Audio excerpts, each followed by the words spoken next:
हरे Krishna, Radhe Radhe friends. आप सभी को देवउठनी और प्रबोधनी एकादशी की आप सभी को शुभ और मंगल कामना। तो देखो यहाँ पे देव उठा रहे हैं, कैसे क्या उठाते हैं। तो देखो यहाँ पे पहले नंबर पे यहाँ पे देखो मैंने जगह को साफ़ सुथरी करके यहाँ पे गंगा जल छिड़क करके यहाँ भी जगह को पाक और पवित्र कर लिया है। तो सबसे पहले आपको ऐसी जगह को साफ़ सुथरा कर लेना। उसके बाद में देखो आप अगर यहाँ पे देखो चावल से तो उस दिन बनती नहीं है चौक। और देखो जो लोग बनाते हैं तो उनकी बात खैर अलग है। तो यहाँ पे देखो खड़िया और गेरू से यहाँ पे चौक बना रहे हैं।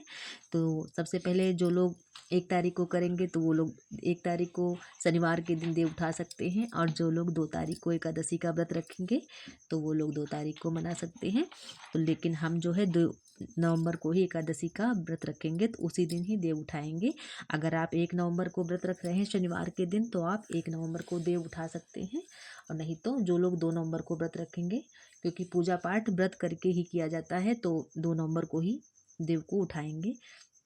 तो यहाँ पे देखो देवताओं का घर बना रहे हैं। तो पहले नंबर में यहाँ पे आप चौक भी पूरना, जिस आप आकृति में पूरना चाहें तो आप पूर सकते हैं। तो मैंने देखो यहाँ पे एक घर तरीके का बना लिया है। उसमें देखो सूर्य, चंद्रमा और भगवान देवता नारायण का यहाँ पे देखो चित्र बना दिया है। और कमल के फूल जो शुभता के प्रतीक चित्र होते हैं वो आप इस चौक में बना सकते हैं। तो यहाँ पे देखो कमल फूल बना दिया। और देखो यहाँ पे गौ माता के चरण बना दिए। और आपके घर में जितने भी पुरुष हैं उनके आप यहाँ पे चरण या उनके आप नाम इस आकृति में इस चौके में लिख सकती हैं। और यहाँ पे देखो माता लक्ष्मी नारायण के यहाँ पे मैंने यहाँ पे पग बना दिए हैं यहाँ पे। और देखो यहाँ पे एक सीढ़ी मैंने बना दी। ये देखो चक्र बना रहे हैं।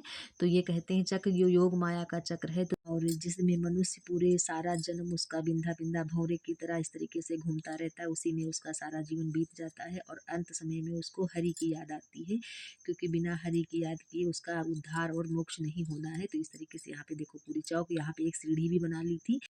तो सीढ़ी जो होती हमारे घर के सुख समृद्धि और विकास का प्रतीक मानी गई, इसीलिए देखो करवा की चौक में भी देखो सीढ़ी बनाई जाती है। और यहाँ पे देखो एक थाली में स्वास्तिक का यहाँ पे चित्र बनाए ले रहे हैं, क्योंकि इस चौक में भी देखो ओम और स्वास्तिक भगवान का देखो यहाँ पे चित्र, सीताराम का भगवान नाम यहाँ पे।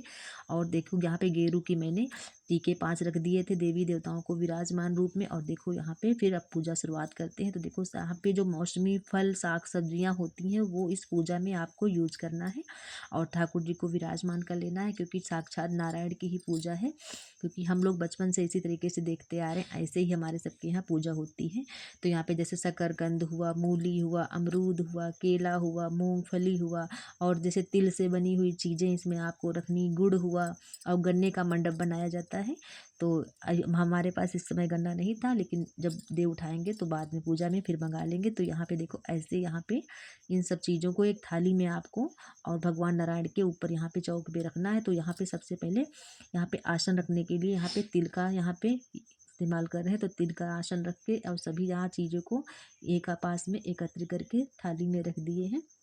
और ये थाली आपको ऐसी लेनी जो जिसमें मतलब कभी कोई उल्टी सीधी चीज़ें ना खाई बनाई गई हों। तो ऐसी चीज़ों पूजा में आपको बर्तन यूज करने हैं। और यहाँ पे देखो एक दीपक जला करके इसी के नीचे रख देंगे। धूप दीप आपको यहाँ पे प्रज्वलित कर लेना है, क्योंकि भगवान श्री हरि को हम यहाँ पे जगा रहे हैं, उठा रहे हैं, इसीलिए देव उठान एकादशी कहते हैं। तो इस तरीके से धूप दीप और घंटी इस तरीके से शंख की ध्वनि बजा करके भगवान श्रीमन नारायण नारायण हरि हरि लक्ष्मी नारायण नारायण हरि हरि।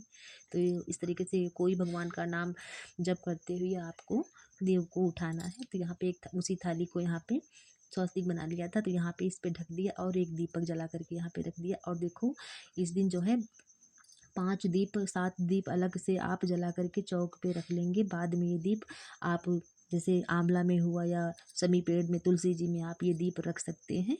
और फिर भगवान हरि को प्रणाम करते हुए बड़े भक्ति भाव से, क्योंकि सभी देवी देवता भी भगवान को जगा रहे हैं, तो सभी देवी देवताओं का आवाहन करते हुए हमें भगवान को उठाना है।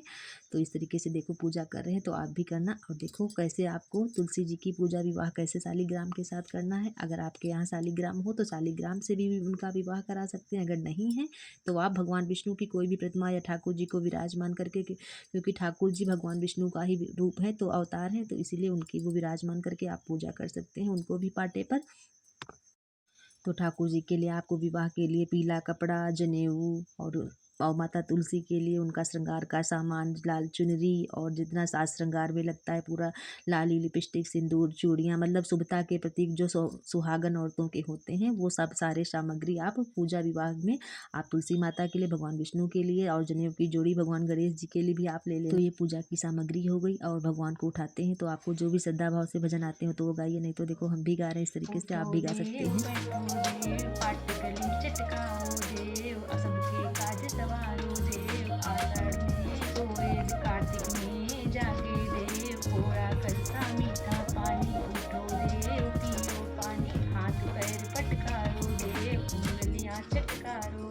कुंवारों के ब्याह कराओ देव, ब्याहों के गौने कराओ देव, तुम पर फूल चढ़ाओ देव, घी का दीप जलाओ देव, आओ देव पधारो देव, तुमको हम मनावे देव, जागो इस दुनिया के देव, गन्ने का भोग लगाओ देव, जागो इस दुनिया के देव, सिंघाड़े का भोग लगाओ देव, जागो इस दुनिया के देव, बैंगन का भोग लगाओ देव, जागो इस दुनिया के देव, मूली का भोग लगाओ देव, जागो इस दुनिया के देव, फूले का भोग लगाओ देव, छप्पन भोग लगाओ देव। और देखो यहाँ पे भाव आपको वही रखने हैं जैसे आप एक माँ अपने बच्चों को जगाती है, इस तरीके से भगवान को ध्यान करते हुए आपको भगवान को जगाना है। फिर उसके बाद में प्रणाम करते हुए फिर आपको स्नान कराना है। स्नान भाव से यहाँ पे जल का छींटा दे करके स्नान करा सकते हैं। और सर्वप्रथम आपको यहाँ पे तुलसी जी भगवान को अर्पण की है। तो कहते हैं जब भगवान विष्णु ने आंखें खोली थी तो माता तुलसी के ही सबसे पहले उन्होंने दर्शन किए थे। तो तुलसी अर्पण कराने के बाद में फिर यहाँ पे चंदन सभी पूरे चौक में लगा देंगे। ओम, क्योंकि मैंने देखो यहाँ पे ओम बना लिया था क्योंकि ओम पूरा ब्रह्मांड ही है, ओम में समाया है। तो यहाँ पे ओम को यहाँ पे तिलक लगाते, स्वास्तिक में बना लिए थे तिलक, ठाकुर जी के तिलक लगा के फिर आरती कर रहे हैं। तुम पूर्ण परमात्मा तुम अंतर्यामी, जगत पिता जगदीश्वर तुम सबके स्वामी, ओम जय जगदीश हरे। तो भगवान को प्रणाम करते हुए उसके बाद में जो यहाँ पे साग सब्जियाँ फल रखे थे उनको भोग लगाया भगवान जी को। तुलसी दल रख चुके थे और उसके बाद में चौक ऐसे थोड़ी देर आप ऐसे रखे रहने थे। जो आपने फल मेवा रखी यहाँ पे उसके थोड़ी देर बाद में आप ये सोते समय आप ये उठा करके अपने घर के किचन के यूज में ले सकते हैं। और जैसे इसमें दक्षिणा जो रखी थी तो आप किसी कन्या को या अपने घर में कन्या को या आप दान भी कर सकते हैं। और देखो हमारे सबके यहाँ जो जैसे दशहरा में जो उपली डाली जाती हैं तो उन्हीं उपलियों से यज्ञारी करते हैं क्योंकि उस दिन भगवान के को जगाने के लिए सभी देवी